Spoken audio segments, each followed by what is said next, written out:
Hi guys! So for today's recipe nga ay gagawa naman tayo na bukod nga sa masarap ay napaka-healthy pa nitong kainin. So ito lamang ang ating nacho veggie salad. Di mo na nga kailangan dito magluto para lang makagawa nito. Kaya kung business minded ka nga kagaya ko ay pwedeng mo to pagkakitaan. Dahil alam kong madami din ang gustong makatikim ng ganito, lalong-lalo na sobrang healthy talaga ito para sa atin. So bale ito lamang ang kailangan natin ng mga gulay. Meron ako ditong kamatis, lettuce, cucumber at white onion. Bago ko pala ito iniwa ay syempre hinugasan ko muna ng mabuti ang ating mga gulay. Tapos ang style ng aking paghiwa mga mi ay yung ganito lang kaliliit. Then kung may mga buto naman ay inaalisan ko ito. Basta mga mi nakadepende pa din sa inyo kung anong size ang gusto nyo sa inyong salad. Pwedeng malaki or pwedeng sakto lang. Sa white onion pala ay kalahati lang yung ginamit ko dahil medyo malakas nga ang amoy nito sa bibig. Pag natapos na natin paghiwa-hiwain ay saka naman tayo gumawa ng dressing. Bale ito lang yung mga ingredients natin. Yung isang pack na mayonnaise na nasa 220 ml,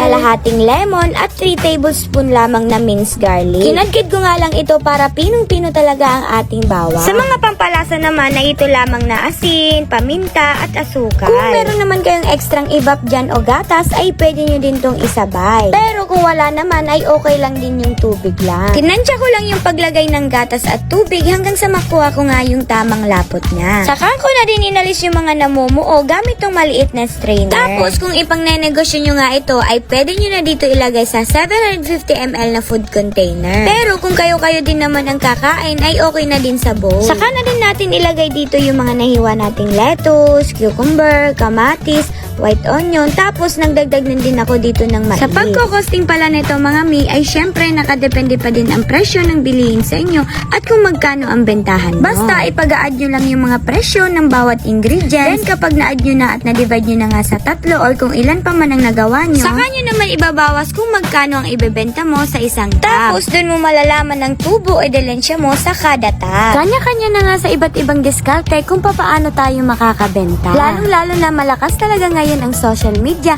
kaya pwede nyo itong i-post or sumali-sali ka sa iba't ibang groups na madami ang members na malapit sa inyo. Tapos syempre dapat presentable pa din ang ating tinitinda. Kaya ito palang ginawa nating mga dressing ay sineperate ko palang lagayan para kapag nabili na nga ng ating customer ay sila na lang ang magbubuhos o maglalagay sa kanilang veggie salad. Saka nyo naman to ipaghalo para yung dressing ay humalo sa ating mga veggie. Kasi mga mi, itong sauce na nagawa natin ay bagay na bagay talaga dito sa veggie natin. Tsaka di kayo talaga magsisisi pag natikman nyo to at matry. Lalong-lalo na ibabagay mo pata dito sa ating tortilla nachos. Ay naku talaga guys, perfect na perfect talaga to para sa atin. Kaya kung gusto nyo nga itong itry ay itry nyo na. Kaya yun lang guys, thank you for watching.